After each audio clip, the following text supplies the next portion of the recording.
खुलुमबाय रायजोफोर मोनाबिलिनि माखासे गोनां खौरांफोर लानानै फैदों।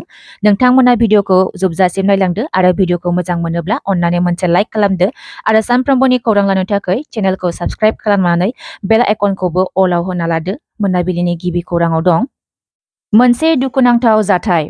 हाग्रानि मैदेरनि गाग्लोबनायाव सासे बर' फरायसुलिनि अबथिरायै जिउ गोमाबाय। थांनाय हराव रायमना नेशनेल पार्कनि साखाथियाव थानाय सानफान रेन्जनि सिङाव थानाय कसुगाव गङिया दुम्रुगुरि गामिनि बिफा सपन मोसाहारिनि आंगो फिसाजो फुंजा मोसाहारिखौ हाग्रानि मैदेरा गाज्रि गाग्लोबनानै जिउ खहा खालामलांबाय। फुंजा मोसाहारिया सेरफांगुरि जनता फरायसालिनि HS 1 बोसोरनि सासे फरायसुलिमोन। मिथिनाय बादिब्ला थांनाय हराव सोरांसि सम 3 रिंगासोआव हाग्रानिफ्राय मासे मैदेरा फैनानै सपन मोसाहारिनि न'आव फैनानै न'नि बेराखौ सिफायफैदों।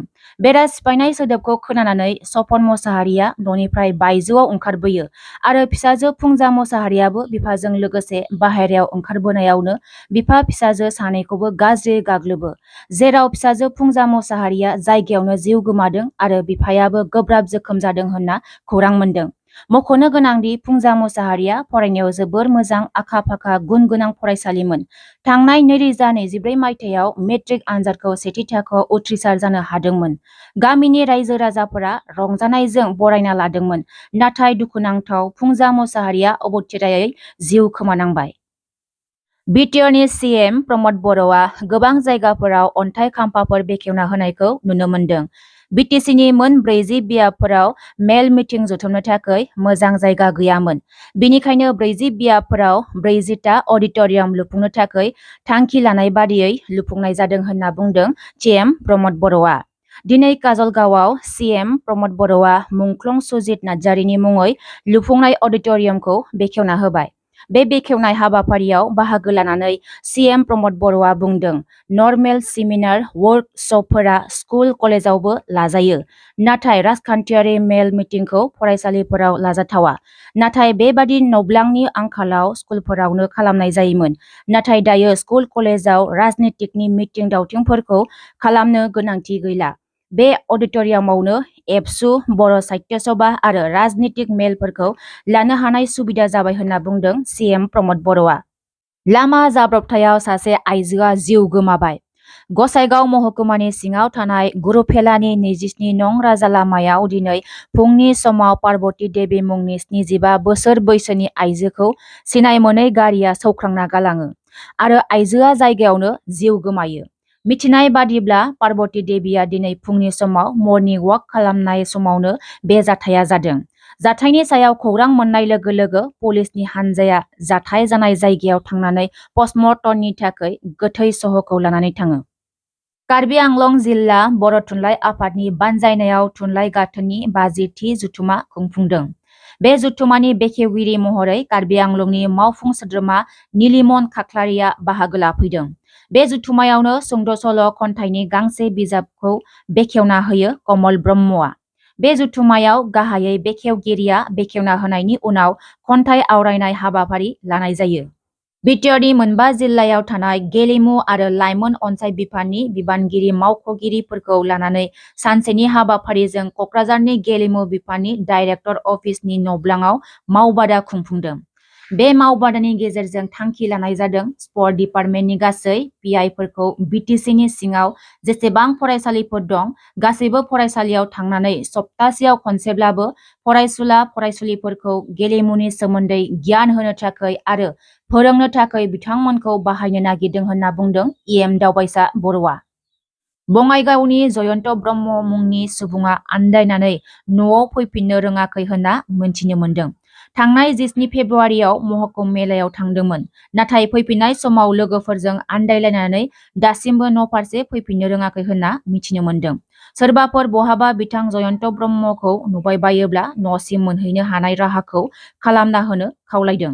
बेयो 17 तारिख फेब्रुवारि 17 तारिखआव न'निफ्राय ओंखारलांदोंमोन समबार बाराय आरो बिसोरो मंगलबारनि 12ता समायाव कुम्भ मेलायाव सौहैदों आरोखि। बिनि उनाव मोनायावनो बिसोरो दुगैदों आरोखि। दुगैनानै आरो बुधबाराव न'फारसे फैफिननो होननानै गाखोबाय आरो हजों माबानिफ्राय पाटनायाव गाखोदोंनो ओमफ्राय ब्रह्मपुत्र मेलजों गाखोदोंमोन ओमफ्राय लोगोजों माने बे मालदायाव आन्दायलायनानै थाबोनाय जादों आरो माने लोगोआ बेयो आन्दायदोंमोननो माने ट्रेन सिङावनो माने आन्दायनाय जादोंना मादोंमोन जायखिया बेयो सिटनिफ्राय सिखारनानै ट्रेननि उनथिं थांदोंमोननो आरो उनथिं थांनानै ओमफ्राय बिनिफ्रायनो फैफिननो रोङाखिसै बियो आरो फन खालामदोंमोननो ट्रेन सिङावनो फन खालामनानै लोगोआ होनोनो दावखोबो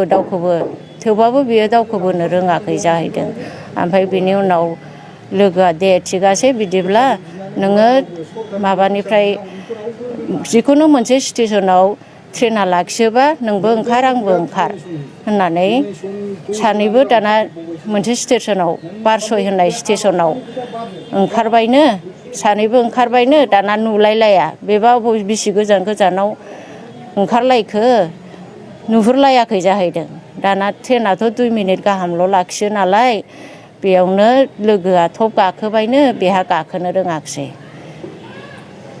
बिदि जादों आरो ओइदिनखालि बे लोगोआथ' बे गावसोर हजोंनिफ्राय फैनाय ट्रेनजोंनो फैफाबाय ओमफ्राय बेहा थाबोनाय जाबाय मा ट्रेनजों फैयामोन बे उनाव बेखौथ' जों मोनथिला बियो नङा बियो सोंहरबाबो माने आं अबाव दं बेखौबो जेराव अबाव दं बेखौबो माबानो रोङा आरो खोन्थाहरनो रोङा आरो आं आन्दायनानै थालांबाय आंनि लोगोआ थांग्रोबाय होननानैल' बुङो आरोखि जेबो खोन्थानो रोङा एखमबा बियो ओरैहाय आं राङाफारायाव दङ आसामाव दङ होनो आरो बेबायदि आरो दा बिनि आखायाव मबाइल दंना गैया दा बिनि आखायाव मबाइलबो गैला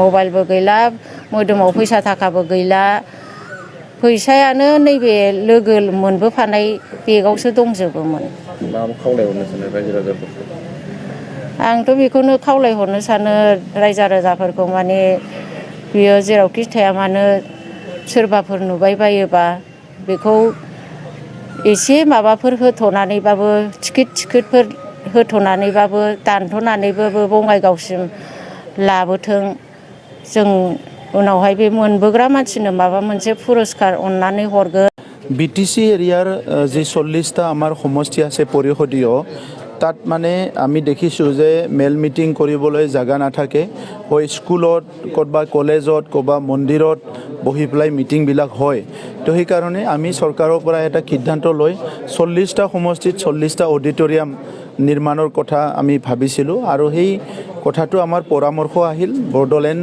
মুভমেণ্টৰ প্ৰথম শ্বহীদ সুজিত নাৰ্জাৰীৰ নামতে হ'ব লাগে গতিকে সুজিত নাৰ্জাৰী দেৱৰ নামত আমি 40টা অডিটৰিয়াম ইতিমধ্যে নিৰ্মাণ কৰি ওলাইছোঁ ইয়াৰে বহুত জাগাত ইতিমধ্যে কমপ্লিট হৈ গ'ল আৰু মুকলি কৰা আৰম্ভ হৈ গৈছে আজি ইয়াত আমাৰ কাজলগাঁৱতো আমি মুকলি কৰিলোঁ এই বছৰত আকৌ আৰু 10টা পাব্লিক ডিমাণ্ডত আমি কিছুমান সমষ্টিত বহুত ইম্পৰ্টেণ্ট আছে সেইটো চাই পেলাই আৰু 10টা মানে 50টাৰ জেগাত 40টাৰ জেগাত 50টা আমি সুজিত নাৰ্জাৰী অডিটৰিয়াম ইতিমধ্যে চেংচন কৰা হৈছে গতিকে মই চালোঁ সুন্দৰকৈ ইয়াতে নিৰ্মাণ কৰিছে আৰু ইয়াত যিকোনো মিটিং 300-400 মানুহ বহাৰ কাৰণে মিটিংবিলাক ইয়াত আৰামছে হ'ব পাৰিব ইয়াত সাহিত্য সভাই হওক ছাত্ৰ সংগঠনেই হওক ধৰ্মীয় অনুষ্ঠানেই হওক এতিয়া মিটিং কৰাৰ কাৰণে বা মিলিত হোৱাৰ কাৰণে অসুবিধা নহয় আৰু সেইকাৰণে আমি কৰিছিলোঁ যাতে স্কুল কলেজত যাই পেলাই যাতে এইবিলাক মিটিং নহয় নৰ্মেল সেমিনাৰ ৱৰ্কশ্বপবিলাক স্কুল কলেজতো হ'ব পাৰে दासिमनि थाखाय बेसांखिनियानो थेंक इउ सो माच